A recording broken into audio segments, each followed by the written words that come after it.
विनायकं गुरुं भानुं ब्रह्म विष्णु महेश्वरान् सरस्वतीं प्रणम्यादौ सर्वकार्यार्थसिद्धये। ओम स्वस्ति श्रीमन्महागणाधिपतये नमः। ओम भगवती श्रीमहासरस्वत्यै नमः। गुरुर्ब्रह्मा गुरुर्विष्णुः गुरुर्देवो महेश्वरः गुरुः साक्षात् परब्रह्म तस्मै श्रीगुरवे नमः। श्रीगुरुचरणकमलेभ्यो नमः। सर्वेभ्यो ब्राह्मणेभ्यो नमः। समस्त विद्वद्जनों को, समस्त गुरुजनों को, आचार्य जनों को मेरा सादर साष्टांग प्रणाम तथा समस्त सनातन धर्मावलंबियों को सियाराम मैं सब जग जानी करहूं प्रणाम जोरी जुग पानी, सभी को मैं सादर प्रणाम करता। प्रस्तुत संवत 2081 ईस्वी सन 2024 के दीपावली पर्व के संदर्भ में उत्पन्न जो संदेह है, जो भ्रम की स्थिति है अथवा लोगों के मन में जो इसको लेकर अनिर्णय की स्थिति है, उसी के समाधान हेतु एक छोटा सा यहाँ पर प्रयास किया जा रहा है कि जिससे जनसामान्य के हृदय में उत्पन्न यह संदेह दूर हो सके और वे निसंदेह होकर, संदेह शून्य होकर और पूर्ण हर्षोल्लास से अपना यह उत्सव मना सके। तो इस विषय के लिए सर्वप्रथम यह जानना जरूरी है कि ये स्थिति उत्पन्न क्यों हो रही है। जब एक ही सनातन धर्म है, हमारे पंचांग या जो भी हमारी शास्त्र विधियां हैं मानने की, वो सब एक है, तब भी यह भ्रम की स्थिति उत्पन्न हो क्यों रही है। तो इसके लिए संक्षेप में हम इस बात को जानेंगे कि ये स्थिति उत्पन्न कहाँ से हो रही है और हमें क्या करना चाहिए। उस विषय में भी संक्षेप में हम सारगर्भित, कम शब्दों में, वीडियो अधिक लंबा न हो इसका प्रयास करते हुए और जनसामान्य को समाधान भी पूर्ण रूपेण समाधान हो जाए, ऐसा हम प्रयास करेंगे। तो इसके लिए सर्वप्रथम आरंभ यहाँ से होता है कि पंचांग निर्माण के जो हमारे गणित है, वो दो प्रकार की विधियां प्रचलन में आती है। एक सूर्य सिद्धांत के द्वारा पंचांग का निर्माण होता है, कुछ गुरुजन उस सूर्य सिद्धांत के आधार पर, और कुछ गुरुजन दृग ज्योतिष जिसको, दृश्य ज्योतिष जिसको कहा जाता है, उस आधार पर पंचांगों का निर्माण करते हैं। तो अधिक वर्तमान समय में अधिकाधिक पंचांगों का निर्माण दृग ज्योतिष के आधार पर होता है। तो उसी इन दोनों गणित विगत जो ज्योतिष है या गणना क्रम है, इसके अंतर्गत थोड़ा सा समय का आगे पीछे, तिथियों का आरंभ काल, समाप्ति काल, और नक्षत्रों का आरंभ काल, समाप्ति काल, और योग आदि का आरंभ समाप्ति काल, थोड़ा सा इनमें अंतर हमको प्राप्त होता है। तो अब यहाँ पर वर्तमान समय में जो स्थिति उत्पन्न हुई है, 2 दिन अमावस्या है, 31 अक्टूबर को भी और 1 नवंबर को भी। तो यहाँ पर संदेह इस बात का हो रहा है कि 2 दिन अमावस्या है, क्या किया जाए। शास्त्र वचन प्राप्त है कि जिस समय अमावस्या तिथि प्रदोष काल में हो, उस समय दीपावली पर्व मनाना चाहिए। तो इस बार पहले दिन भी दीपावली अमावस्या प्रदोष काल में व्याप्त है और अगले दिन यानी 1 नवंबर को भी अमावस्या प्रदोष काल में व्याप्त है। दोनों दिन प्रदोष का स्पर्श हो रहा है। पहले दिन अमावस्या प्रदोष काल से कुछ पूर्व करीब 4 बजे के आसपास आरंभ हो रही है और अगले दिन 6:15-6:20 के आसपास तक अमावस्या तिथि है। यानी यदि हम हैदराबाद की बात करें तो हैदराबाद में उस दिन का सूर्यास्त 5:42-43 के आसपास हो रहा है। सूर्यास्त के पश्चात भी करीब करीब 40 मिनट के आसपास का समय हमको प्राप्त होता है। अमावस्या तब तक रहती है प्रदोष काल में। तो ऐसी स्थिति में शास्त्र वचन है कि परदिन एव दिनद्वये वा प्रदोष व्याप्तौ परा। दोनों दिन यदि प्रदोष काल हो, या तो दोनों दिन प्रदोष काल में स्पर्श न करती हो तब भी पर दिन में, और दोनों दिन यदि प्रदोष काल में स्पर्श करती हो तब भी अगले दिन में ही दीपावली पर्व मनाना चाहिए, दीपोत्सव मनाना चाहिए। दूसरा शास्त्र वचन हमको प्राप्त होता है कि तत्र सूर्योदयं व्याप्ति अस्तोत्तरम घटिकाधिक रात्रि व्यापिनी दर्शे सती न संदेह। अगले दिन, पहले दिन और अगले दिन, दोनों दिन प्रदोष काल में यदि अमावस्या आती है तो अगले दिन सूर्योदय से सूर्यास्त पर्यंत अमावस्या होने के कारण एक घटी भी सूर्यास्त से अधिक यानी 24 मिनट भी सूर्यास्त से अधिक यदि अमावस्या हो जाती है, तब अगले दिन ही दीपावली पर्व, दीपोत्सव, महालक्ष्मी पूजन इत्यादि पर्व मनाना चाहिए। तो यहाँ इस बात का तो स्पष्टीकरण हो गया। अब इस बात में कोई संदेह नहीं है कि किस दिन दीपावली मनाई जाए। यह स्पष्ट हो गया, दोनों दिन अमावस्या है, अगले दिन सूर्योदय से सूर्यास्त पर्यंत है और सूर्यास्त से कुछ आगे तक प्रदोष वेला में व्याप्त है। और करीब 40 मिनट के आसपास का समय यदि हम केवल हैदराबाद को लक्ष्य कर देखें या तेलंगाना को लक्ष्य कर देखें, तो करीब 40 मिनट से, और भारत के लगभग अधिकांश हिस्सों में 24 मिनट से तो अधिक अमावस्या है ही अगले दिन में, सूर्यास्त के पश्चात भी।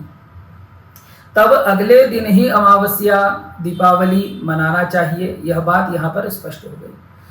और पहला विषय अब ये आया कि गणितागत जो 31 तारीख का जो विषय आया वो क्यों आया। वो इसलिए कि जैसा कि पहले हमने कहा, दो सिद्धांत इसमें प्रचलन है पंचांग निर्माण में। उन दोनों सिद्धांतों में समय का कुछ अंतर रहता है।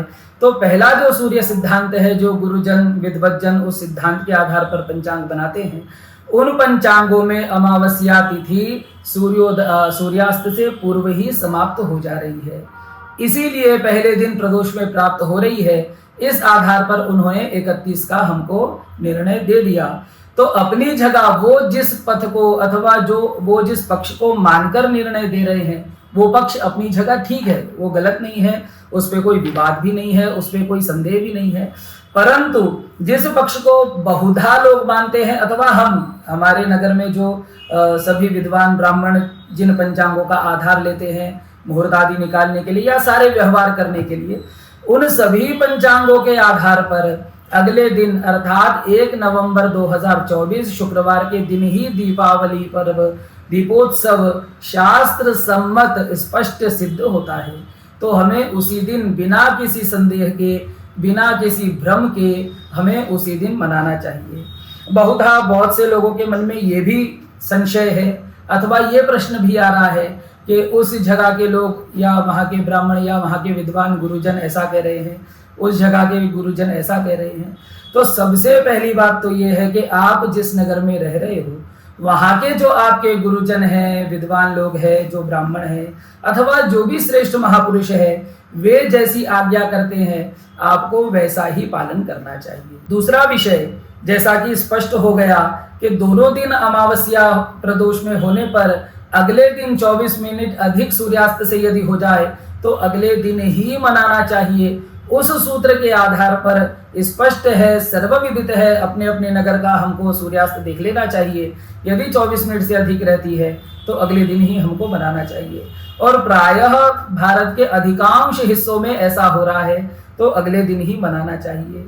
इसमें हमको ऐसे विवाद में कदापि नहीं पड़ना चाहिए कि ये सही है अथवा ये गलत है। हमको शास्त्रों ने बता दिया, उनके अनुसार विचार कर कर अपनी स्थिति पर हमको स्पष्ट हो जाना चाहिए कि हमारी स्थिति ये है तो हमें क्या करना चाहिए। दूसरा विषय यहाँ पर आता है, बहुत से लोगों के मन में ये भी संशय है कि अगले दिन यानी 1 नवंबर वाले दिन जब अमावस्या सूर्यास्त के कुछ समय पश्चात समाप्त हो जा रही है, तो उसके बाद के जो मिथुन लग्न है अथवा सिंह लग्न है इत्यादि को कैसे हम माने। तो इसके लिए एक छोटा सा उदाहरण आपको मैं कहता हूँ, उससे आपको यह निश्चय हो जाएगा। जैसे कि हम एकादशी का व्रत करते हैं, तो इसमें भी कुछ मतभेद है, हम उन बातों में नहीं जाते। हमें जितनी आवश्यकता है उतने विषय का हम स्पर्श करेंगे कि सामान्य नियम है एकादशी सूर्योदय में हो उस दिन व्रत करना चाहिए। तो कई बार ऐसा होता है कि सूर्योदय के पश्चात 9 बजे 10 बजे एकादशी समाप्त हो जा रही है या कुछ समय के पश्चात ही एकादशी समाप्त हो जा रही है। तो हम ऐसा तो नहीं करते कि जितने समय तक एकादशी है उतने समय तक व्रत कर लिया और बाद में व्रत खोल दिया, ऐसा तो नहीं करते। इसी तरह माताएं चौथ का व्रत करती है, उसमें बहुत ऐसा होता है कि चौथ के लिए शास्त्रों में कहा गया कि चंद्रोदय चतुर्थी में हो उस दिन चौथ का व्रत करना चाहिए। तो कई बार ऐसी स्थिति होती है कि तृतीया दिन में होती है 3 बजे 4 बजे 5 बजे तक, और तत्पश्चात चतुर्थी आती है, या कई बार चंद्रोदय से कुछ पूर्व चतुर्थी आती है और अगले दिन चंद्रोदय चतुर्थी में नहीं होता। तो ऐसी स्थिति में तृतीया युक्त चतुर्थी में ही व्रत किया जाता है। तब भी ऐसा नहीं करते कि 3 बजे तक यदि तृतीया है तो 3 बजे तक व्रत नहीं किया अथवा खा पी लिया और उसके पश्चात चतुर्थी लगी तो बाद से हमने व्रत आरंभ कर लिया, ऐसा तो नहीं होता। सूर्योदय से, आज के सूर्योदय से अगले दिन के सूर्योदय तक वह एकादशी का व्रत मान्य रहता है, वह चतुर्थी का व्रत मान्य रहता है और अन्यान्य व्रतों के, अन्यान्य पर्वों के विषय में भी। तो उसी तरह यहाँ पर भी 1 तारीख को ही सूर्योदय से लेकर अगले दिन सूर्योदय तक दीपावली का पर्व मान्य होगा। तो उसमें ऐसा संशय कदापि नहीं करना चाहिए कि अमावस्या समाप्त हो जाएगी उसके बाद हम पूजन कैसे करेंगे। ये संदेह बिल्कुल व्यर्थ है, ऐसा विचार कदापि नहीं करना चाहिए। तो इस प्रकार यहाँ पर यह स्पष्ट हो गया और गणितागत यहाँ पर भेद होने के कारण यह भेद की स्थिति उत्पन्न हुई। इसलिए हमें ऐसा भी संदेह नहीं करना चाहिए कि उन्होंने तो 31 का बता दिया, आपने तो इसमें निंदा आदि का कोई स्थान नहीं है। कोई उनका एक मत है, उस मत के अनुसार वो बात स्पष्ट बैठती है। हमारा एक मत है, इस मत के अनुसार ये बात स्पष्ट बैठती है। अतएव हम जहाँ पर है, जिस जो पालन हम कर रहे हैं या जिन चीज़ों को, जिन ग्रंथों को अथवा जिन विधियों को हम आधार बनाकर ले रहे हैं, उनके अनुसार ही हमें आचरण करना चाहिए। इसलिए अपने मन के संदेह को दूर कर कर और पूर्ण हर्षोल्लास से, पूर्ण निष्ठा से अपने घरों में, अपने कार्यालयों में, अपने प्रतिष्ठानों में, यंत्रागारों में सर्वत्र अमावस्या, दीपावली पर्व महोत्सव हमें मनाना चाहिए।